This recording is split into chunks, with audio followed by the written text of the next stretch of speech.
والسلام على أشرف الأنبياء وإمام المرسلين نبينا محمد وعلى آله وصحبه أجمعين. أما بعد، فإن للعلم أبوابا، ومفاتح أبوابه صدق النية وحسن الاتباع. فمن طلب العلم لله ارتفع، ومن طلبه لغيره انقطع، وانتفع الناس بعلمه وبقي هو محروما من بركته. وما اجتمعنا في هذا المجلس المبارك إلا لنتذاكر أصلا عظيما عليه يقوم العلم والعمل، ألا وهو الإخلاص لله والمتابعة للرسول صلى الله عليه وسلم، إذ بهما تزكو الأعمال وترفع الأقوال، ويبارك الله في الطالب والمعلم والمجلس جميعا. وفي حلقتنا هذه والمعنونة بالمعلم أو المعلم في كيفية تحقيق الإخلاص والمتابعة في طلب العلم، نستمع إلى توجيهات شيخنا الفاضل أبي سليمان حفظه الله، ليدلنا على معالم الطريق، ويبين لنا كيف يكون العلم قربة لا عادة، وعبادة لا مجرد رواية.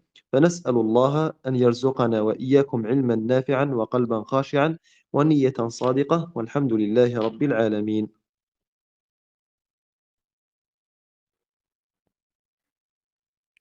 طيب، إن الحمد لله نحمده ونستعينه ونستغفره، ونعوذ بالله من شرور أنفسنا وسيئات أعمالنا. من يهديه الله فلا مضل له، ومن يضلل فلا هادي له، وأشهد أن لا إله إلا الله وحده لا شريك له، وأشهد أن محمدا عبده ورسوله. يا أيها الذين آمنوا اتقوا الله حق تقاته ولا تموتن إلا وأنتم مسلمون. يا أيها الناس اتقوا ربكم الذي خلقكم من نفس واحدة، وخلق منها زوجها، وبث منهما رجالا كثيرا ونساء. واتقوا الله الذي تساءلون به والأرحام، إن الله كان عليكم رقيبا. يا أيها الذين آمنوا اتقوا الله وقولوا قولا سديدا، يصلح لكم أعمالكم ويغفر لكم ذنوبكم، ومن يطع الله ورسوله فقد فاز فوزا عظيما. أما بعد، فإن أصدق الحديث كتاب الله تعالى، خير الهدي هدي محمد صلى الله عليه وآله وسلم، وشر الأمور محدثاتها، وكل محدثة بدعة، وكل بدعة ضلالة، وكل ضلالة في النار. ثم أما بعد، أولا وقبل أن نبدأ في هذه الكلمة المعدة لهذا أو هذه الليلة، أتوجه بالشكر لإخواننا القائمين على هذه الدورة المباركة، وأسأل الله سبحانه وتعالى أن يجزيهم خير الجزاء على سعيهم في تحقيق هذه الدورة التي سموها باسم شيخ من مشايخنا الكرام، ألا وهو الشيخ أبو عبد الله الأزهر سنيقرأ عليه رحمة الله تعالى.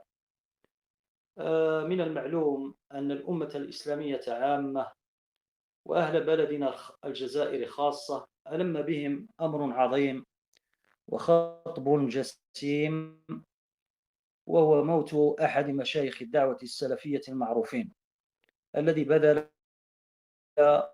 وسعه وأفنى عمره في الدعوة إلى الله ونشر التوحيد والسنة ما أمكنه، وهو الشيخ الوالد أبو عبد الله الأزهر سنقرأ رحمه الله تعالى وأجزل له المثوبة، والذي تحمل هذه الدورة المباركة اسمه وتذكر بدعوته ونهجه. ولا شك أن موت أمثال هؤلاء العلماء والدعاة إلى الله من المصائب العظيمة والملمات الجسيمة، ولكن الذي يخفف عنا مصابنا ويجعل الصبر الواجب علينا ميسورا لنا وسهلا على جميعنا، على الأقل أمران اثنان هما: الأمر الأول التعزي عن المصائب التي تصيبنا بموت نبينا صلوات الله وسلامه عليه، الذي قال عليه الصلاة والسلام: يا أيها الناس، أيما أحد من الناس أو من المؤمنين أصيب بمصيبة فليتعز بمصيبته بي عن المصيبة التي تصيبه بغيري، فإن أحدا من أمتي لن يصاب بمصيبة بعد أشد عليه من مصيبتي. والحديث رواه ابن ماجه عليه رحمة الله تعالى، وصحه الإمام الألباني عليه رحمة الله. الأمر الثاني الذي يخفف المصاب عنا معرفتنا بأن دين الله محفوظ ولن يضيع ما بقي هذا الوجود، إلى أن يبعث الله الريح التي تقبض كل موحد. سئل العلامة ربيع بن هادي المدخلي رحمة الله تعالى كما في كتابه النفيس الذريعة إلى بيان مقاصد الشريعة السؤال التالي: قال السائل: توفي الشيخ الألباني وابن باز والعثيمين، من بقي من العلماء؟ فأجاب رحمه الله تعالى بجواب قيم اشتمل على فوائد مهمة ينبغي لكل مسلم أن يكون مطلعا عليها وأن يكون ملما بها، لأنها مهمة وبخاصة في مثل هذه المصائب التي تحل بالمسلمين، ومن أعظمها موت العلماء كما لا يخفى على الجميع. فأجاب الشيخ قائلا: الباقون كثر والحمد لله، مات رسول الله صلى الله عليه وسلم وبقي بعده أصحابه الكرام، ومات أحمد بن حنبل وبقي أصحابه، ومات ابن تيمية وبقي أصحابه، ومات ابن عبد الوهاب وبقي أصحابه، ومات هؤلاء، يعني يقصد الألباني وابن باز والعثيمين على رحمة الله تعالى عليهم رحمة الله تعالى. قال: ومات هؤلاء وبقي إن شاء الله تلامذهم وإخوانهم والحق لا يضيع. عمر رضي الله تعالى عنه لما طعن قيل له: استخلف. قال: إن الله لم يكن ليضيع دينه. والحديث رواه الإمام مسلم. قال الشيخ ربيع عليه رحمة الله تعالى: فالله لا يضيع هذا الدين أبدا، عليكم أن تشمروا عن ساعد الجد ورفع راية السنة ورفع راية الحق. لا تزال طائفة من أمتي على الحق ظاهرين، لا يضرهم من خذلهم ولا من خالفهم حتى يأتي وعد الله. قال الشيخ ربيع: والله ما مات العلم ولا مات العلماء، الحمد لله. هيئة كبار العلماء ولله الحمد فيهم الخير وفيهم البركة، وإخواننا السلفيون في شتى أقطار الدنيا. الدنيا مليئة بطلاب العلم الكبار الذين يسدون هذه الثغرة والحمد لله، فلا يستبشر أهل الباطل ولا يفرحون. انتهى جواب الشيخ عليه رحمة الله تعالى على هذا السؤال. وهذا الجواب النفيس تضمن جملة فوائد ملخصها فوائد ثلاثة. الفائدة الأولى: أن دين الله محفوظ لا يمكن ضياعه. الفائدة الثانية: أن الله سبحانه وتعالى يجعل لكل مفقود من علماء الأمة من يخلفه من طلبته وتلامذته وإخوانه، ممن يحمل العلم نفسه ويدعو إلى المنهج ذاته. ولذلك علينا أن نبذل وسعنا وقصارى جهدنا في أن نوجد أمثال هؤلاء الخلف المجتهد المكافح لأولئك السلف المتقدم الصالح. الفائدة الثالثة، وهي رسالة تزف لكل المخالفين الذين يستبشرون بموت علماء ودعاة المسلمين، ألا يفرحوا ولا يستبشروا، فالحق باق ولن تخلو الدنيا من قائم لله بحجة. وعلى هذه الفوائد تكون محاور هذه الكلمة بإذن الله سبحانه وتعالى، والتي كان عنوانها المعلم بكيفية تحقيق الإخلاص والمتابعة في طلب العلم. وهذا سيأتي الكلام عليه بإذن الله سبحانه وتعالى، ولكن هذه المحاور الثلاثة التي سنتحدث عنها ونذكرها بإذن الله سبحانه وتعالى، والتي تدور حول هذه الفوائد الثلاثة المأخوذة من كلام العلامة ربيع عليه رحمة الله تعالى، مهمة للغاية بخاصة في مثل هذه النوازل التي تنزل بأمة رسول الله عليه الصلاة والسلام، أقصد موت العلماء. الفائدة الأولى المأخوذة من كلام الشيخ ربيع عليه رحمة الله تعالى: أن دين الله محفوظ لا يمكن ضياعه. أن دين الله محفوظ لا يمكن ضياعه. وهذا دلائله كثيرة، والمبشرات به في دين الله سبحانه وتعالى متعددة. أولا، الدين محفوظ لا يمكن ضياعه لأن الله سبحانه وتعالى تكفل بحفظه. قال الله تعالى: إنا نحن نزلنا الذكر وإنا له لحافظون. ثانيا، الدين محفوظ لا يمكن ضياعه لما أشار إليه علامة ربيع عليه رحمة الله تعالى، وهو قول عمر بن الخطاب رضي الله تعالى عنه حينما طلب منه أن يستخلف قال: إن الله لم يكن ليضيع دينه، إن الله لم يكن ليضيع دينه سبحانه وتعالى. فمهما مات العلماء وأصاب هذه الأمة ما أصابها، فإن الله سبحانه وتعالى لم يكن ليضيع دينه. ثالثا، الدين محفوظ لا يمكن ضياعه، لما أشار إليه أيضا العلامة ربيع رحمه الله تعالى من أن طائفة لا تزال في هذه الأمة على الحق ظاهرة مع كثرة المخالفين ووجود المخذلين. ويدل على هذا أحاديث كثيرة، منها ما جاء عن ثوبان رضي الله تعالى عنه قال رسول الله صلى الله عليه وآله وسلم: لا تزال طائفة من أمتي ظاهرين على الحق لا يضرهم من خذلهم حتى يأتي أمر الله وهم كذلك. الحديث رواه الإمام مسلم عليه رحمة الله تعالى. رابعا، الدين محفوظ لا يمكن ضياعه، لأن الله سبحانه وتعالى يجعل لكل عالم توفاه وقبضه إليه خلفا عنه يقوم بوظيفته ويؤدي مهمته. والدليل على ذلك ما جاء عن إبراهيم بن عبد الرحمن العذري قال رسول الله صلى الله عليه وآله وسلم: يحمل هذا العلم من كل خلف عدوله ينفون عنه تحريف الغالين وانتحال المبطلين وتأويل الجاهلين. رواه البيهقي وصححه الإمام الألباني عليه رحمة الله تعالى. إذن ففي كل خلف يوجد أولئك العدول الذين يقومون بالمسؤولية المناطة بهم والملقاة على عواتقهم. والحديث يدل على أن ميراث نبينا عليه الصلاة والسلام لا ينقطع من الدنيا، لأن الله يبقي حملته يتتابعون على أخذه وحمله والقيام به وتبليغه وتنقيته من كل ما يعلق به مما ليس منه، والرد على المفسدين الذين يحاولون تبديله بآرائهم وتغييره بأهوائهم. ومثل هذا الحديث المتقدم، وهو قول النبي صلى الله عليه وسلم: يحمل هذا العلم من كل خلف عدوله، مثله ما جاء عن أبي عنبة الخولاني رضي الله تعالى عنه، وكان قد صلى القبلتين مع رسول الله عليه الصلاة والسلام. قال: سمعت رسول الله صلى الله عليه وآله وسلم يقول: لا يزال الله يغرس في هذا الدين غرسا يستعملهم في طاعته. إذن الدين لا يضيع يا إخوتاه، ولو قبض الله عز وجل العلماء القائمين بالدعوة إليه والملمين بالعلوم الشرعية التي أنزلت على نبيه، فإن الله عز وجل يخلف بعدهم من يقوم بالوظيفة نفسها. لا يزال الله يغرس في هذا الدين غرسا يستعملهم في طاعته.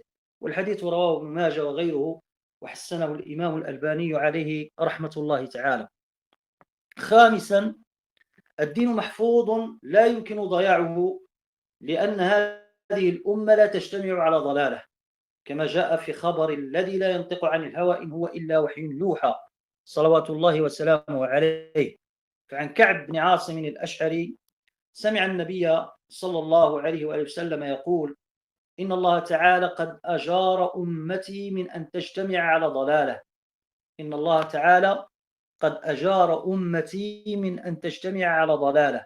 والحديث رواه ابن أبي عاصم في السنة وحسنه الإمام الألباني عليه رحمة الله تعالى، وله روايات كثيرة جدا عن عدة من أصحاب رسول الله عليه الصلاة والسلام. الخلاصة وغير ذلك من المبشرات، هذه كلها مبشرات ببقاء الدين وعدم ضياعه مهما أصاب الأمة من المصائب العديدة والبلايا المتعددة، من موت علمائها وتسلط الأعداء عليها وظهور أهل الأهواء فيها وكثرة الطوائف والفرق الضالة المنتسبة إليها والمتناحرة بينها وغير ذلك. مهما ألم بهذه الأمة من الملمات ونزل بساحتها من المصائب المدلهمات، فإن هذا الدين باق بوعد الله سبحانه وتعالى وحفظه جل وعلا. فالعلماء إذا قبضهم الله سبحانه وتعالى إليه فهي ثلمة في الإسلام كما لا يخفى، وهي مصيبة عظيمة تنزل بأمة النبي صلى الله عليه وآله وسلم. ومع ذلك فإن الدين يبقى، والله عز وجل يخلف أو يجعل خلفا عن هؤلاء العلماء يقومون بوظيفتهم ويجتهدون في دعوة الناس إلى ما كانوا يدعون إليه. هذا المحور الأول المهم المتعلق بهذه النازلة التي نزلت ببلدنا بل بأمة النبي صلى الله عليه وسلم جمعاء بوفاة شيخنا ووالدنا أزهر عليه رحمة الله تعالى. المحور الثاني وهو متعلق بالفائدة الثانية المأخوذة من كلام الشيخ ربيع عليه رحمة الله تعالى، أن الله سبحانه يجعل لكل مفقود من علماء الأمة من يخلفه من طلبته وتلامذته وإخوانه ممن يحمل العلم نفسه ويدعو إلى المنهج ذاته. ولذلك علينا أن نبذل وسعنا وقصار جهودنا في أن نوجد أمثال هؤلاء الخلف المجتهد المكافح لأولئك السلف المتقدم الصالح. وهذا قد تقدمت أدلته، وهو أن هذا الدين يحمله من كل خلف عدوله، وهي حقيقة ثابتة لا مرية فيها ولا شك في وقوعها وتحققها، إلا أن المؤمنين بها يلزمهم السعي الحثيث لإيجاد هؤلاء الخلف العدول لأولئك السلف الفحول، وبخاصة عند موتهم وذهابهم وتتابع انتقالهم إلى ربهم. فلا بد كما قال الشيخ ربيع عليه رحمة الله تعالى من التشمير عن ساعد الجد ورفع راية السنة وراية الحق. ولن يقوم بهذا الحمل الثقيل الذي هو الدعوة التي يكون عليها العلماء ويجتهد فيها الفقهاء النبلاء من الدعوة إلى الله عز وجل والحرص على ربط المسلمين بربهم على منهج السلف الصالح، لن يقوم بهذا الحمل الثقيل إلا من تحققت فيه أوصاف ذلكم الرعيل من العلم الصحيح النافع والاستقامة التامة والتفاني في نشر الحق والدعوة لله سبحانه وتعالى. ولإيجاد هذا الصنف من الدعاة إلى الله لا بد من أمور مهمة منها. الأمر الأول الذي يوجد هذا الصنف النفيس من الدعاة إلى الله إيجاد من يربي هؤلاء الدعاة إلى الله على عينه ويقوم بتوجيههم إلى العلم والعمل جهدا، فيصلح خطأهم ويقوم معوجهم ويوجه ضالهم ويرشد حائرهم إلى أن يصل بهم إلى الغاية التي ترجى لهم ومنهم. هذا أول أمر يوجد هذا الصنف من الدعاة، وهو أن يوجد من يربيهم من أهل العلم. وهذه طريقة الأسلاف، أن العلماء كانوا يطلبون العلم ثم يعودون إلى مواطن سكناهم ويفتحون المجالس لتعليم الناس وتأسيس طلبة العلم الذين يحملون الدعوة من بعدهم ويقومون بوظيفة الأنبياء من التعليم والتوجيه والإرشاد والأمر بالمعروف والنهي عن المنكر وغير ذلك. ومما لا شك فيه أن المربين يتفاوتون في درجاتهم من بين عالم كبير وشيخ متمكن وطالب علم مستفيد، كل يقوم بهذا الأمر على حسب طاقته واستطاعته. الأمر الثاني الذي يوجد هذا الصنف النفيس من الدعاة إلى الله أن يوجه المقبل على طلب العلم إلى طلب العلوم التي تؤثر فيه وتصلح من شأنه، حتى ولو لم يأخذها مباشرة عن أهلها والعالمين بها، وهي علوم الكتاب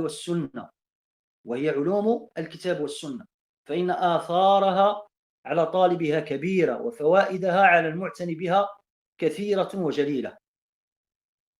هذا يوجد لنا هذا الصنف النفيس من الدعاة إلى الله، أننا نوجه طلبة العلم إلى العلوم التي تصلحهم وتصلح من شأنهم وتؤثر الأثر البالغ فيهم، وهي علوم الكتاب والسنة. ولذلك الشيخ ربيع عليه رحمة الله تعالى بنى رسالة قيمة كتبها على هذا الأمر، وهي تذكير النابهين بسير أسلافهم حفاظ الحديث السابقين واللاحقين.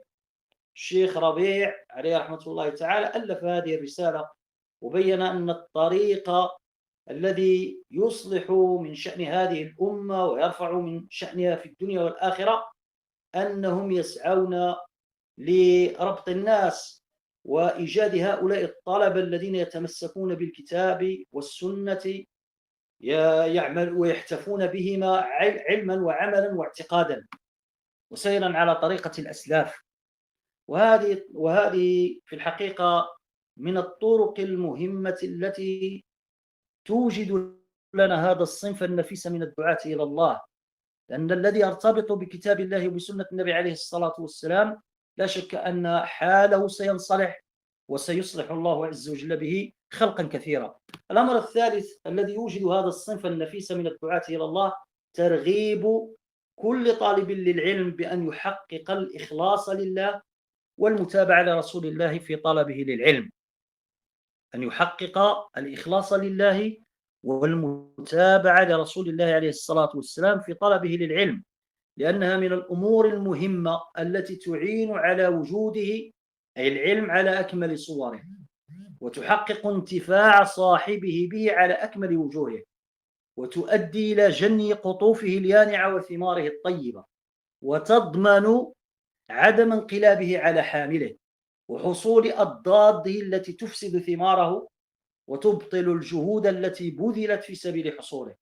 فالإخلاص والمتابعة من أعظم أسس العلم وقواعده، من أعظم أسس العلم وقواعده، وأوجب ما ينبغي عناية الطالب به، وأوجب ما ينبغي عناية الطالب به، لأن التفريط في هذين الأمرين وهما الإخلاص والمتابعة هو ما أثمر لنا ما نراه من خلل في كثير من الدعاة اليوم، هو الذي أثمر لنا ما نراه من بعض الدعاة غالبا، ما يكون بسبب انعدام أحد هذه الأمور الثلاثة المذكورة، يعني من تربية العلماء لهؤلاء الطلبة، ومن ارتباط الطلبة بالكتاب والسنة الذي ينفعهم ويؤثر فيهم ويصلحهم، أو في انعدام وجود الإخلاص والمتابعة.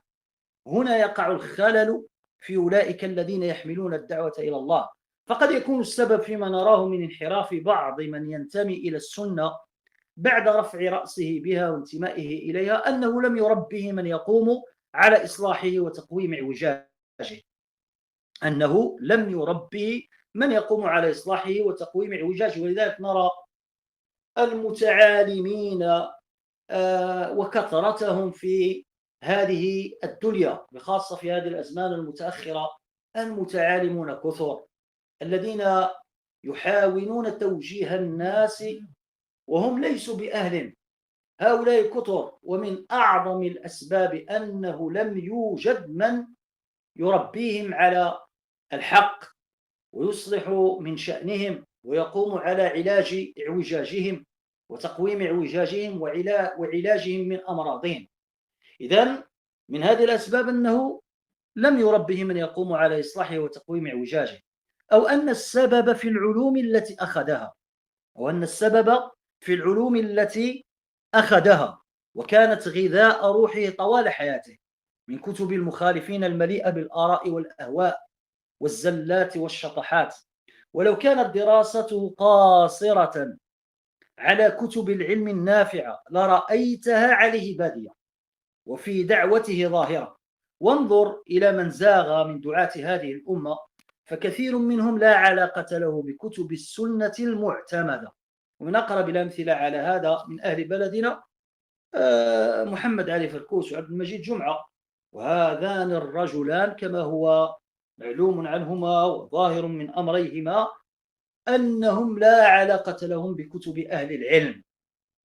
فالأول إذا نظرت في موقعه وتبصرت في الكتب التي اعتنى بها وبنشرها أو بتحقيقها وغير ذلك ما وجدت فيها كتب أهل العلم، وبخاصة كتب المعتقد، لا الثلاثة الأصول ولا القواعد الأربع، فضلا عن كتاب التوحيد والعقيدة الواسطية والطحاوية والسفارينية وغير ذلك من الكتب التي يعتمدها أهل العلم، التي يعتمدها أهل العلم، والتي هي سبيل إصلاح كل من تعلم فيها وأخذ منها ونال من الخيرات التي توجد بين ثناياها. وهذا الأخير أيضا عبد المجيد جمعة كلامه عن كتب أهل العلم يعني عجيب وغريب، ككلامه على كتاب التوحيد وعلى غير ذلك من الكتب. هذا يدل أنهم لا علاقة لهم. وأنا أذكر أن الشيخ ربيعا عليه رحمة الله تعالى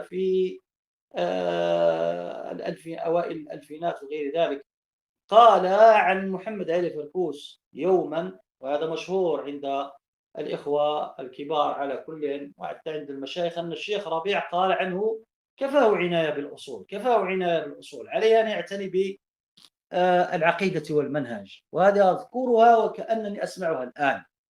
الشيخ ربيع قال عنه كفاه عناية بالأصول. لماذا يا إخوة؟ ليس لأن الأصول ليس من العلوم الشرعية، لا أبدا، وإنما لأن الأصول هذه اعتنى بها كثير من المنحرفين عن الصراط المستقيم، ومن انكب عليها وترك الاعتناء بكتب العقيدة والسنة وغير ذلك قطعا سيقع في أو قطعا لن يكون على ذلكم المقام العظيم الذي ينتفع هو في نفسه وينفع الأمة من بعده. ولذلك ترى الخلل في هؤلاء، أو لانعدام شرط الإخلاص أو المتابعة. هذا الزيغ الذي نراه في كثير من المنحرفين قد يكون لانعدام شرط الإخلاص أو المتابعة، فإن في انعدامهما أو في انعدام أحدهما حصول البلايا وحلول الرزايا على الحامل له، يعني على الحامل للعلم وعلى الدعوة كلها وعلى المدعوين إليها.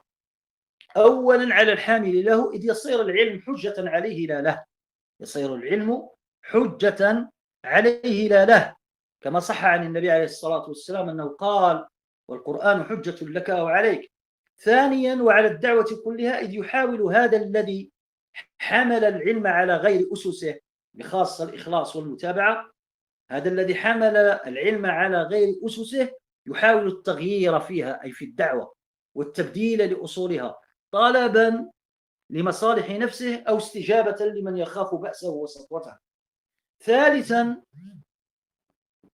يكون أو يعود بالضرر على المدعوين أيضا ممن يثق به ويراه أهلا للأخذ عنه والاهتداء بهذه، حيث يضلهم عن الصراط المستقيم ويحرفهم عن الدين القويم، لانعدام شرط الإخلاص أو المتابعة. ولا يخفى حديث النبي عليه الصلاة والسلام الذي قال فيه في موت العلماء، قال حتى إذا لم يبق عالم أو لم يبق عالما اتخذ الناس رؤوسا جهالا فأفتوا بغير علم فضلوا وأضلوا. ولأجل هذا أنا كنت أود أن أتكلم على هذين الشرطين العظيمين، وهما الإخلاص والمتابعة في طلب العلم، من أجل أنهما من القواعد الأساسية بالنسبة لطالب العلم حتى ينتفع في نفسه وحتى يكون نافعا لغيره وحتى تؤمن الغوائل منه، لأن المخلص لله سبحانه وتعالى هذا لا يمكن بإذن الله عز وجل أن يفسد في الدعوة إلى الله، لأنه يخاف من الله ولأنه يقصد بكل ما يقوله ويعمله وجه الله سبحانه وتعالى، فلا تميله دنيا يطلبها والعياذ بالله تعالى. وهذا كثير من الناس الذين يفسدون في دين الله عز وجل ميلا مع الدنيا، فلا تميله دنيا يطلبها ولا رياسة يقصدها ولا يعني طلبا للمجادلة العلماء ومماراة العلماء ومجادلة السفهاء والصدارة في المجالس التي يقصدها الكثيرون، فإن هذه كلها نيات فاسدة يحرقها الإخلاص لله سبحانه وتعالى. فلذلك من حقق الإخلاص في طلب العلم أمنت غوائله، وكذلك من حقق المتابعة للنبي عليه الصلاة والسلام أيضا تؤمن غوائله، لأن الذي لا يتبع النبي صلى الله عليه وسلم في طلبه للعلم فإنه قطعا أو في كثير من الأحيان سينحرف على طريقة من الطرق وعلى نحلة من النحل، أو سيسلك هوى من الأهواء، ذلك لأنه لا يتبع في ذلك نبيه صلوات الله وسلامه عليه، فتجذبه الأهواء وتغلبه الآراء، فلا تؤمن حينئذ غوائله. ولذلك تحقيق الإخلاص لله في طلب العلم أمر مهم، وتحقيق المتابعة في طلب العلم أمر مهم أيضا. كيف نحقق الإخلاص لله سبحانه وتعالى في طلب العلم؟ نحقق الإخلاص لله في طلب العلم يكون تحقيق الإخلاص لله في العلم بتحقيق ما نبه إليه الإمام أحمد عليه رحمة الله تعالى، حيث قال: العلم لا يعدله شيء لمن صحت نيته. قالوا: كيف ذلك؟ قال: ينوي رفع الجهل عن نفسه وعن غيره، في مسائله. إذن ينوي رفع الجهل عن نفسه وعن غيره، هكذا يحقق الإخلاص لله سبحانه وتعالى. ورفع الجهل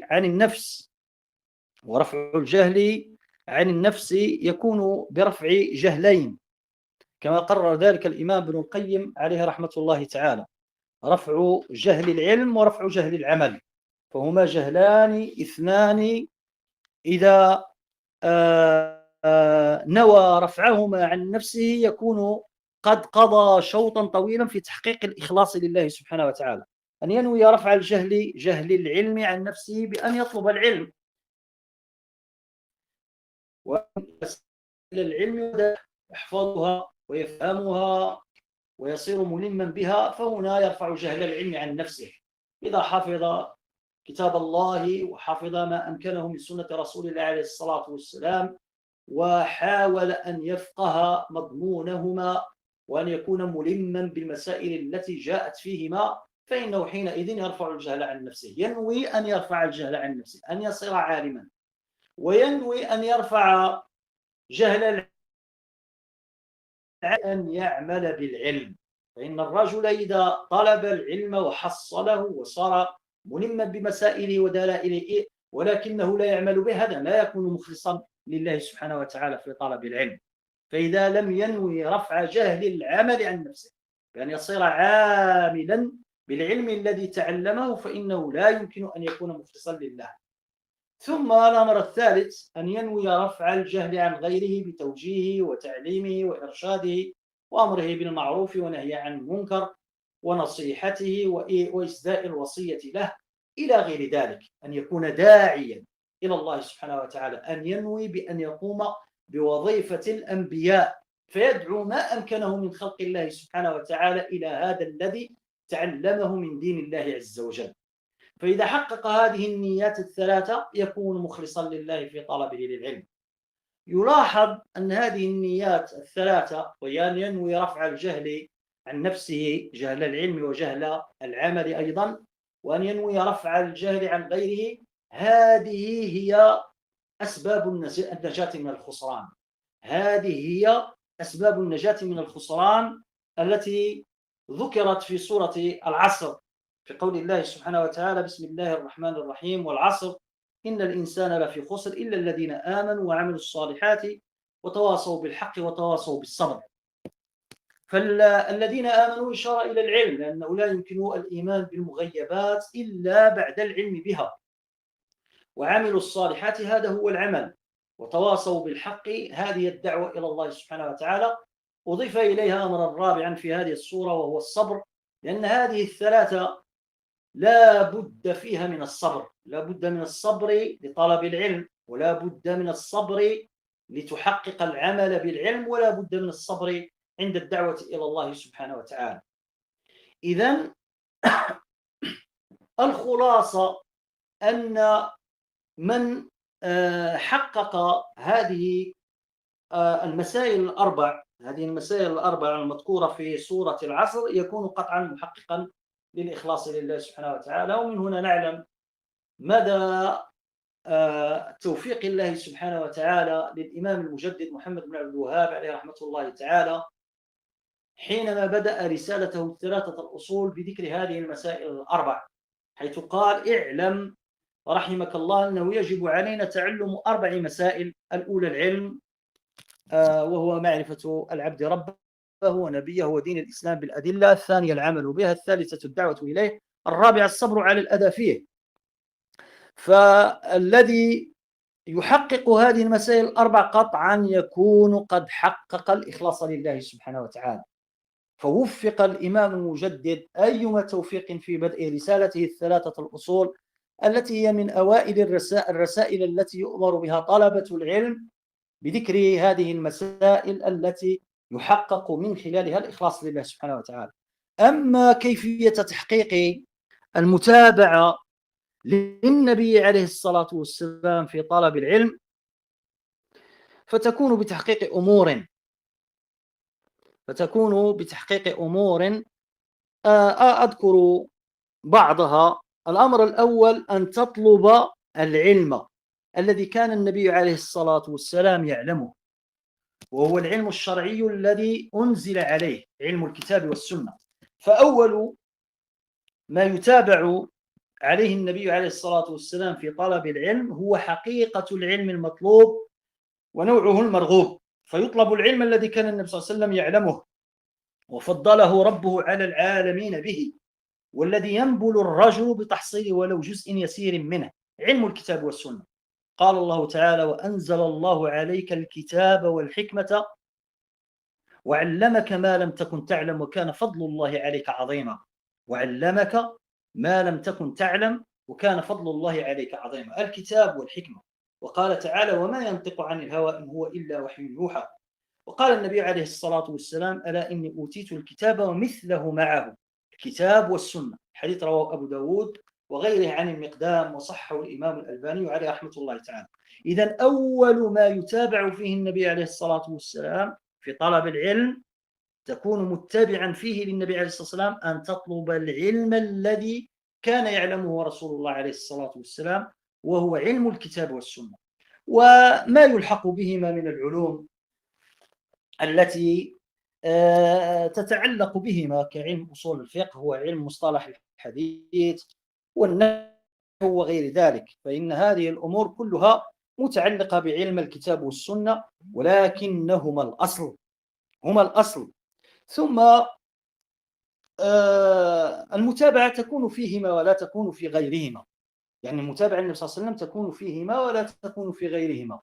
فمثلا لا تكون متابعة في تعلم المنطق والفلسفة وأصول البدع، فإن هذه كلها تخالف شريعة الله، ولا يكون فيها الرجل متبعا للنبي عليه الصلاة والسلام ولو ادعى أهلها أنها من العلوم الشرعية فيها النبي في زعمهم كأصول البدع.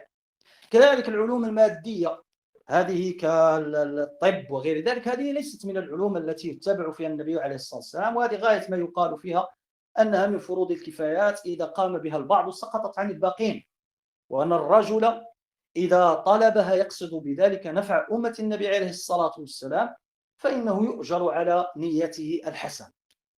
طيب، من الأمور التي يتابع فيها النبي صلى الله عليه وسلم في طلب العلم، الأمر الثاني تكون متابعته فيه النبي صلى الله عليه وسلم في طلب العلم بطلب ما أمكنه منه، وعدم الاكتفاء بما حصل العبد من فنونه، بل دائما يطلب الاستزادة من مسائله ودلائله إلى أن يلقى ربه. قال تعالى: فتعالى الله الملك الحق ولا تعجل بالقرآن من قبل أن يقضى إليك وحيه وقل رب زدني علما.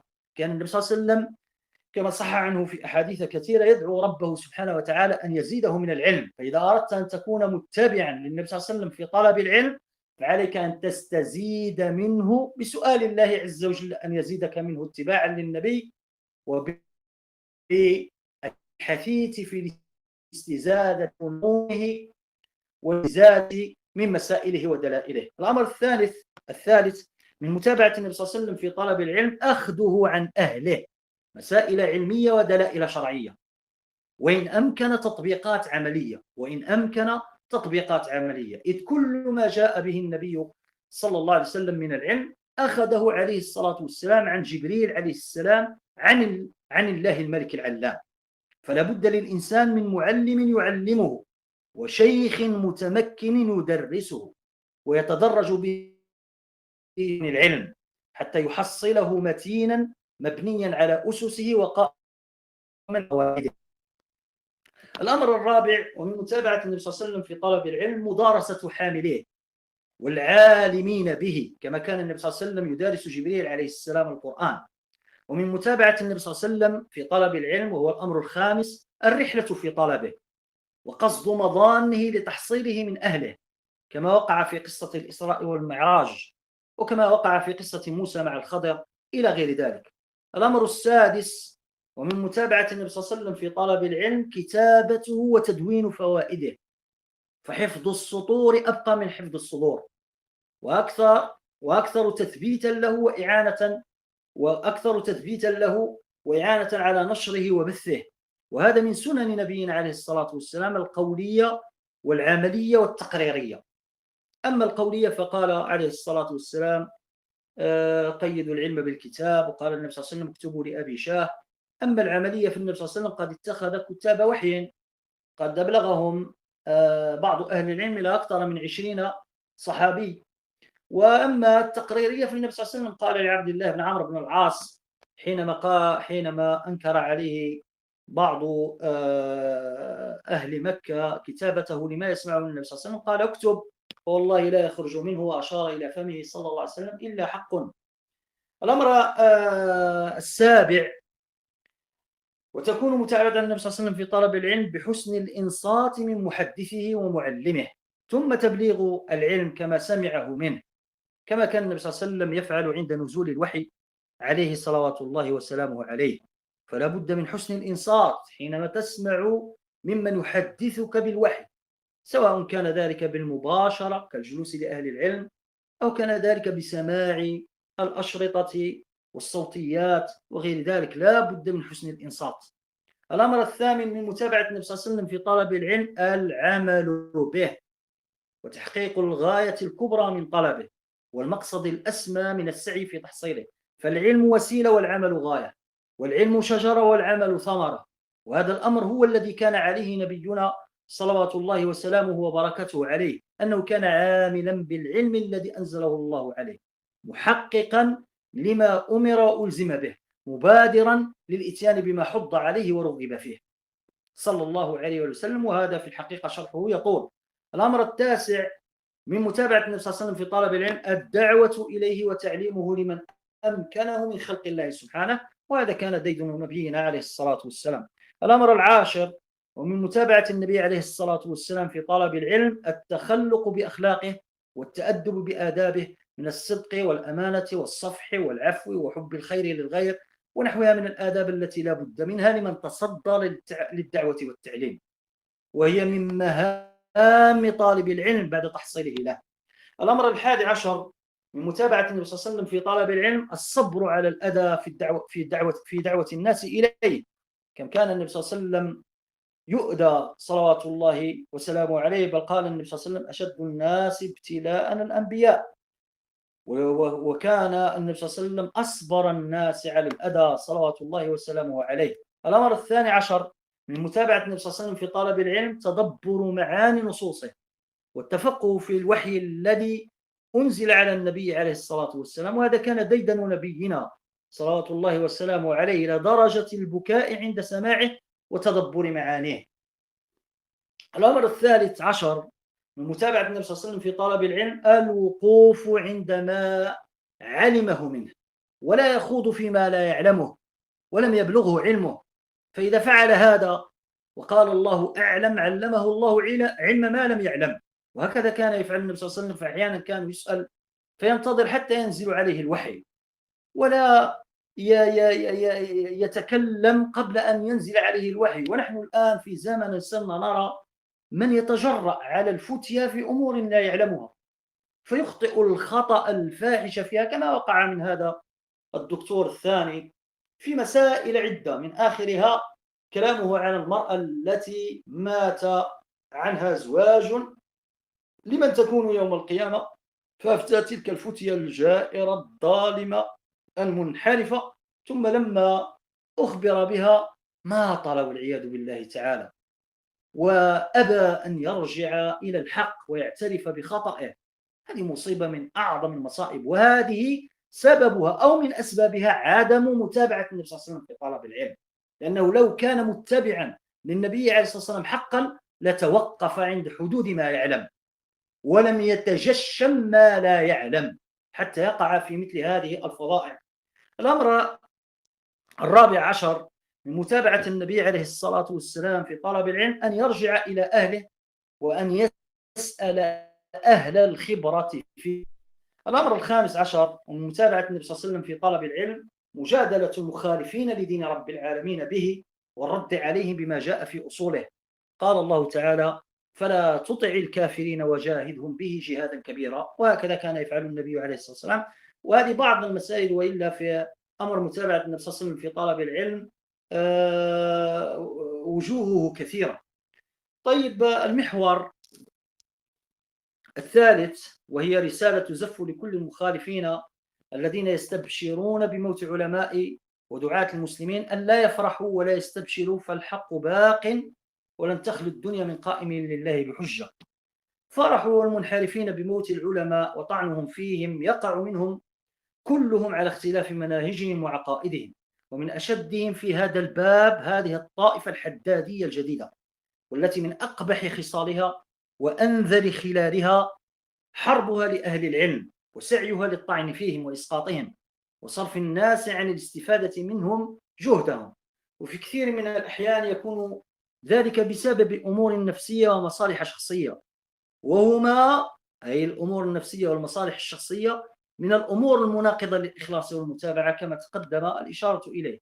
ألم ترى أن محاولة تغيير الدين والإفساد في منهج السلف الصالحين وتفريق أهل الحق المجتمعين وإحداث البغضاء والشحناء بين أصحاب المنهج الواحد السلفيين واستعمال الكذب وتحريه انتصارا للنفس ونصرة للباطل وأهله والاعتداء على الغير وظلم كل مخالف ولو كان من الدعاة السنيين والعلماء المبرزين فضلا عن عموم السلفيين، والغلو في الرجال والتقديس لأقوالهم وأفعالهم ومواقفهم وتقديم زلاتهم وشطحاتهم والمعوج من مناهجهم على منهج الله الذي ألزم به خلقه، وطلب الرياسة والعلو في الأرض والتقدم والاستعلاء على كل أحد ولو كان من أفضل أهل الأرض.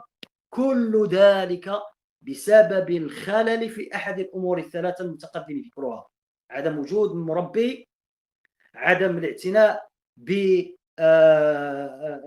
العلم من الأصول التي تنفع وهي الكتاب والسنة، أو الخلل في باب الإخلاص لله، أو الانحراف في باب المتابعة لرسول الله عليه الصلاة والسلام. حتى صرنا نسمع من يعلن فرحا بسجوده لله شكرا لموت أحد دعاة المنهج السلفي، ومن يسأل عن حكم الترحم عليه، إلى صور كثيرة تدل على حدادية جديدة يلبسونها لباس السلفية. أقصد أهل هذه الفتنة الأخيرة التي ألمت بنا ووقعت لنا، فتنة الدكتور الثاني الذي تغير تغيرا عظيما وأظهر شرا مستطيرا كاد أن يفسد به قلوب السلفيين ويغير به منهج أهل الحق السنيين، لولا حفظ الله سبحانه ثم قيام مشايخ السنة وطلبتهم في وجه فتنته.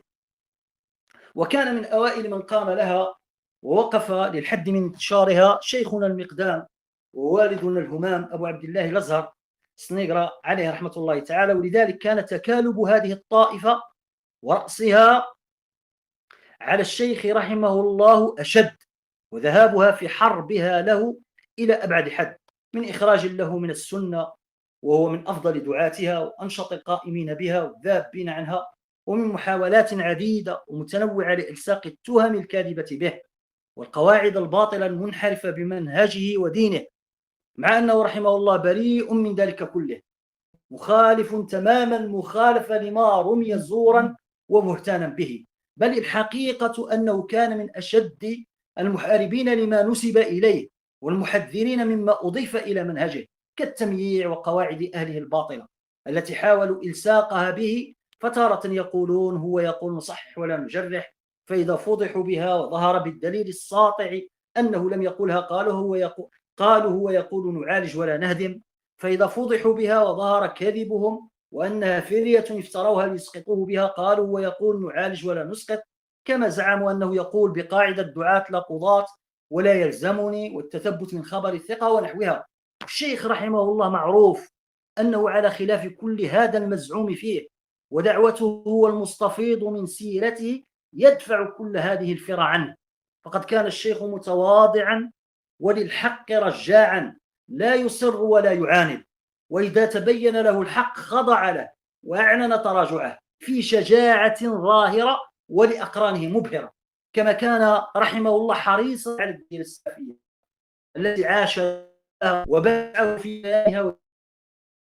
كان رحمه الله حذرا من الفرق الضالة التي على اختلاف مناهجها وعقائدها وصوفية ورافضية وخارجية وحدادية غير ودروس محاضرات الكلمات التي سمعت منه شاهدة الصلاة المنهجية وتعرف على باختراع موهبة قادها طاحنة طال المطار كما يعي نفسه سوى ونفسه فرحا على قضينا على الفيلم كانت شيئا هكذا يقول زعما. كما كان الشيخ رحمه الله شيخنا الأزهر رحمه الله متكلما في كل من خالف الدعوة السلفية ولو كان قبل ذلك من أهلها، استطاع أهل الحق رده بعد بذل النصيحة له. كما كان رحمه الله ناصحا لولاة الأمور بالأمر بلزوم السمع والطاعة لهم وبالسعي في جمع القلوب عليهم وبالتحذير من الخروج المحرم على ولايتهم، لا بالسيف والسنان ولا بالقول واللسان ولا بالمسيرات والمظاهرات والثورات، وناصحا لهم بالقيام في وجه كل من يحرض على ولاة أمورنا ويدعو إلى زعزعة الأمن في بلدنا ويريد خراب وطننا بصوتيات مشهورة ومواقف في الأمة منشورة. كما كان الشيخ رحمه الله ناصحا لكل أحد من إخوانه باذلا في إصلاح عقائدهم أو مناهجهم أو أخلاقهم وتصرفاتهم جهده، يعلم ذلك عنه كل منصف ورأى ذلك منه الموافق والمخالف، لم يكن غاشا لأحد يتعامل معه ولا ساكتا مداهنة على باطل يراه من أحد مهما كانت منزلته.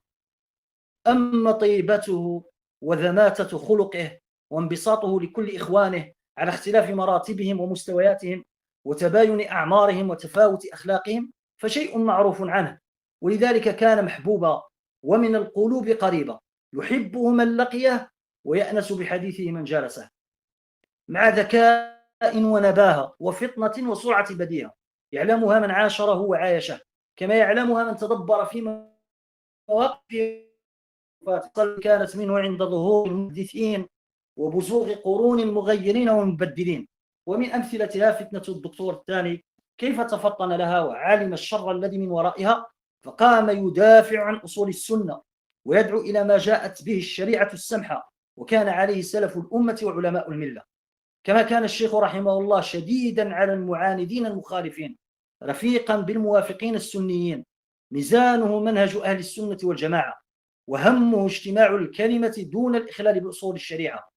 ومن أكثر ما كنت أتعجب منه عظيم خلقه وشدة صبره وثباته على كريم خصاله وحسن معاملته لغيره، كل ذلك وهو يعاني من الأمراض والأسقام والأوجاع والآلام والتي يعلم أن مثلها يؤثر في المصاب بها فتتغير معه بعض الصفات أو معها بعض الصفات ويقع منه بسببها بعض الهنات والهفوات، وتكون مما يعتذر بها المرء لنفسه ويعذره بسببها أصحاب النفوس السليمة من إخوانه.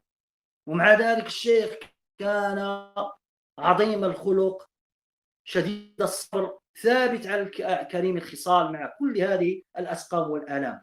ألم ترى أن الإمام ابن حزم رحمه الله يخبر عن نفسه أنه أنكر تبدل أخلاقه بسبب مرض ألم به، وحتى بعض المترجمين له اعتذر بذلك له عن كثير مما كان يقوله ويصرح به عند مناقشته لفقهاء المذاهب الأربعة، قال ابن حزم رحمه الله في الأخلاق والسير في مداواة النفوس: ولقد أصابتني علة شديدة ولدت علي ربا في الطحال شديدا، فولد ذلك علي من الضجر وضيق الخلق وقلة الصبر والنزق أمرا حاسبت نفسي فيه، إذ أنكرت تبدل خلقي واشتد عجبي من مفارقتي لطبعي، وعندي أن الطحال موضع الفرح إذا فسد تولد ضده.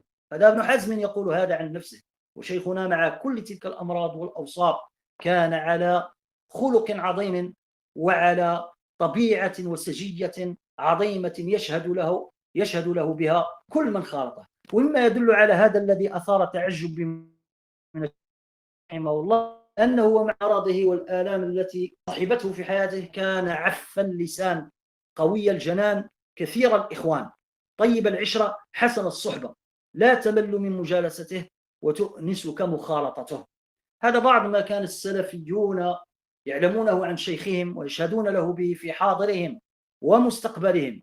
ولقد ظهر بمجرد وفاة عظيم الفراغ الذي خلفه من ورائه، فنسأل الله أن يخلف الأمة خيرا ويؤتها أجرا. وكما قيل: سيذكرني قومي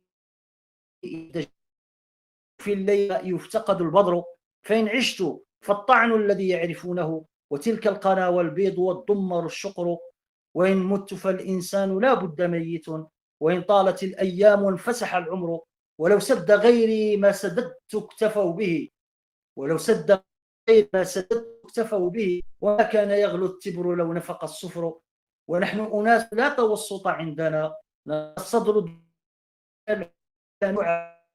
علينا يغليها المهر. فإذا كان هذا هو حال شيخ أزهر السنة رحمه الله وأجزل مثوبته، فما هو حال من انبر له وأعلن الحرب عليه واجتهد في محاولة إسقاطه، لا لشيء إلا لأمور نفسية ومصالح شخصية دنية؟ أقصد الدكتور الثاني الذي لا يشك منصف أنه تغير حقيقة وتبدل صدقا لا ادعاء، وظهرت عليه الطوام العظام والورطات الجسام.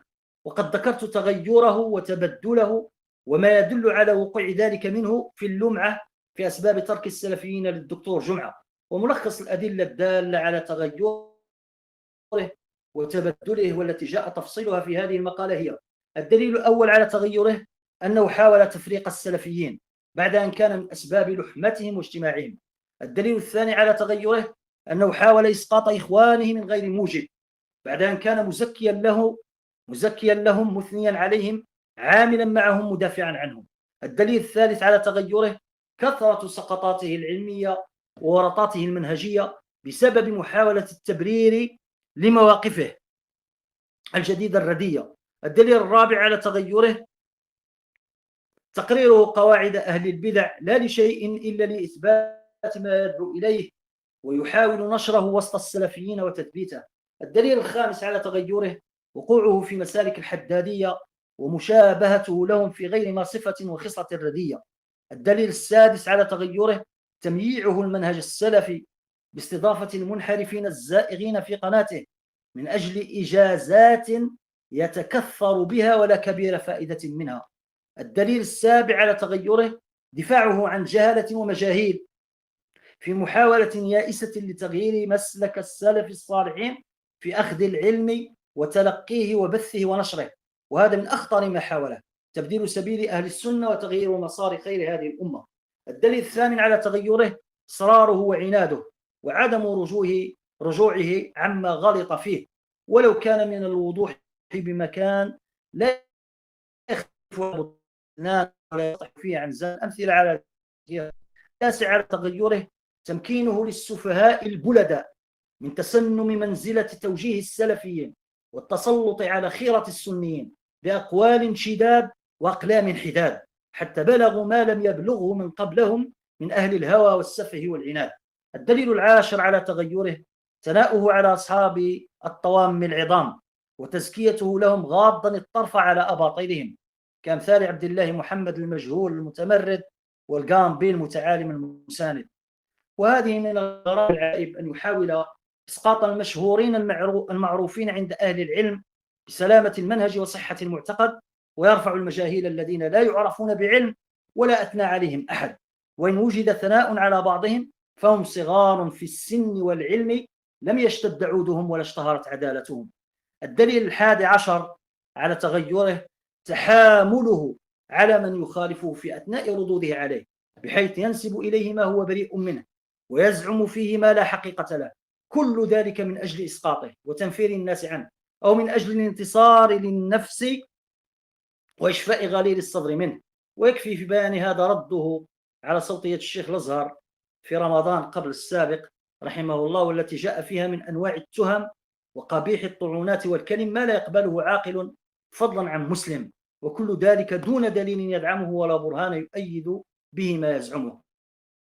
ويبين ذلك كذلك ما وقع منه من ردود جديدة على مشايخ السنة المعروفين من غير أهل بلدنا، كالشيخ أحمد بازمول وأخوه الشيخ محمد بازمول، الذي يعني أشار إلى والعياذ بالله تعالى إلى نسبته لجنس آخر، قال وللغانيات جر الديول، قال فعليه أن يجر ديله، والشيخ سعد العجمي والشيخ طلعت الزهران، وهكذا والله المستعان.